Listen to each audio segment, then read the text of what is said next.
Hospital বনাবৰ কাৰণে, school বনাবৰ কাৰণে, কলেজ বনাবৰ কাৰণে, লাইটৰ বিল কমাই দিবৰ কাৰণে ইলেকশ্যনৰ সময়ত ক'লে 200 ইউনিট বিজুলী বাতি আমি ফ্ৰীকৈ দিম। ৰাইজ কৰিছিলে নাই কওক? আজি 3 গুণ দাম বঢ়াই দিলে। স্মাৰ্ট মিটাৰ আমি কোনেও বিচৰা নাই। এতিয়া মিটিঙত কোনে ক'লে যে মোক ঘৰত স্মাৰ্ট মিটাৰ লাগে? মিটিঙত কৈছে মোক লাইট বিলটো কমাই দিব লাগে। মিটিঙত কৈছে মোৰ ৰাস্তাটো ভাল কৰি দিব লাগে। মিটিঙত কৈছে যে মোক এই মাটি বিক্ৰী কৰা মই কৰিব পৰা নাই, ভাল গ্ৰাহক পোৱা নাই। আমি মাটি বেচিলে আমাৰ আচল কথাটো কি? আমাৰ যিটো দাম, মই যদি মোৰ মাটি বেচোঁ, মোৰ প্ৰথম চৰ্ত কি যে মোক কোনে মোৰ মাটিৰ উপযুক্ত দাম দিব। এইটো আমাৰ অসমৰ পুৰণা পৰম্পৰা যে মোৰ মাটিৰ দাম মই ঠিক কৰিম আৰু মোৰ মাটিৰ আচল দাম যোনে দিব মই তেওঁক মাটি বিক্ৰী। হিমন্ত বিশ্ব কোন?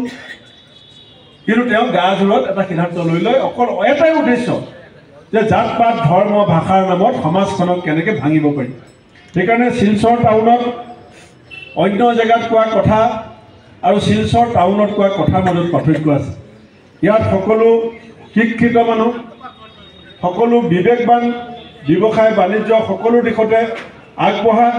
আৰু যিটো জেগাত থিয় হৈছোঁ, ভাষা আন্দোলনৰ শ্বহীদ শশীত পাল দেৱৰ নিজৰ জন্ম জেগা, তাত মই এষাৰ কথাই ৰাইজক ক'ম যে ৰাইজ, আজিৰ তাৰিখত আমাৰ আচল যিবিলাক সমস্যা আমি নিজে ঘৰত বহি এবাৰ ভাবাৰ সময় আহিছে। আচল সমস্যা হিন্দু মুছলমানৰ মাজত কাজিয়া নহয়। আমাৰ আচল সমস্যাটো হৈছে সংস্থাপন। সংস্থাপন য'ত প্ৰগতি থাকিব, য'ত উন্নতি থাকিব, য'ত উপাৰ্জন থাকিব, তাত আপোনা আপুনি শান্তি থাকিব।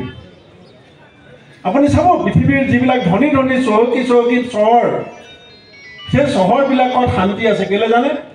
চবৰ ঘৰত অন্ন বস্ত্ৰ বাসস্থানৰ সকলো সুবিধা আছে। তেওঁলোকে অশান্তি নিবিচাৰে। আজি বিজেপিৰ শ্লোগান আছিলে নিবনুৱা মুক্ত অসম খুলিব। আজি আমাৰ এটা পেপাৰ মিল আছিলে, আপোনালোকে মনত পেলাব বিজেপিৰ শ্লোগান কি আছিলে? যে পেপাৰ মিল আমি পুনৰ জীৱিত কৰিম। চেষ্টাই নকৰিলে। লোহা লংগৰ কাবাৰীয়ালাক বেচা দি আজি পেপাৰ মিলৰ গোটেই মেচিন বেচি দিলে। আজি পেপাৰ মিলটোৰ লগত কেইজনমান বিষয়া কেৱল জীয়াই থকা নাছিলে, সমগ্ৰ বৰাক উপত্যকা, আনকি মিজোৰাম, মণিপুৰৰো বাঁহ খেতিয়কসকলৰ এখন বিক্ৰী কেন্দ্ৰ আছিলে পেপাৰ মিল। আজি বাঁহৰ কোনো প্ৰয়োজন নাইকিয়া হৈ গ'ল, কাৰণ মানুহে আজিকালি বাঁহৰ ঘৰ নবনায়। বেছিভাগে সৰুকৈ হ'লেও কম খৰচ কৰি হ'লেও পকা ঘৰ বনায়। আমাৰ যিখন সাধাৰণ খাটি খোৱা মানুহৰ বাৰীত যিবিলাক বাঁহ আছিলে, সেই বাঁহ থকা ডাঙৰ যদি 1 বিঘা মাটিত বাঁহ থাকে, সেই মানুহৰ এটা সাহস আছিলে যে মোৰ যদি এটা বিপদ আহে মই এই বাঁহখিনি পেপাৰ মিল, কাছাৰ পেপাৰ মিলত বেছি মোৰ সমস্যাটো মই সমাধান কৰিম। আজি গোটেই বাঁহ খেতিটো আজি ধ্বংস কৰি পেলোৱা হ'ল।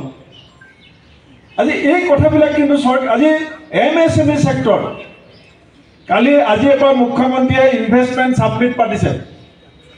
বিদেশত গৈ ঘূৰি ফুৰি কেইজনমান ব্যৱসায় মাতিছে। ময়ো ভাল পাম যদি বিদেশৰ পৰা কোনোবা পুঁজিপতি আহি পেলাই অসমত টকা নিৱেশ কৰে। এইখন 2 নম্বৰ।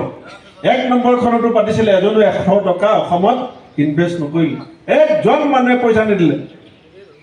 কিন্তু আচল যদি অসমত ভালপোৱা এজন মুখ্যমন্ত্ৰী আমি পালোহেঁতেন, মই সেইদিনাখন কৈছোঁ যে মই যদি অসমৰ মুখ্যমন্ত্ৰী হ'লোহেঁতেন, আমি MSME, মাইক্ৰ', মিনি আৰু ছেমি যিবিলাক সৰু সৰু উদ্যোগ, সেই উদ্যোগবিলাকক যদি আমি গুৰুত্ব দি অসমৰ 36 লাখ নিবনুৱাক 10 লাখক হ'লেও যদি আমি প্ৰশিক্ষণ দি পেলাই কিছু বেংকৰ পৰা আৰ্থিক সাহায্য কৰি এই সৰু সৰু উদ্যোগবিলাক বচাবৰ কাৰণে যদি আমি চেষ্টা কৰিলোহেঁতেন, আজি অসমৰ বহু পৰিয়াল আৰু বহু যুৱক যুৱতী আজি আত্মনিৰ্ভৰশীল আৰু স্বাৱলম্বী হ'ব পাৰিলেহেঁতেন।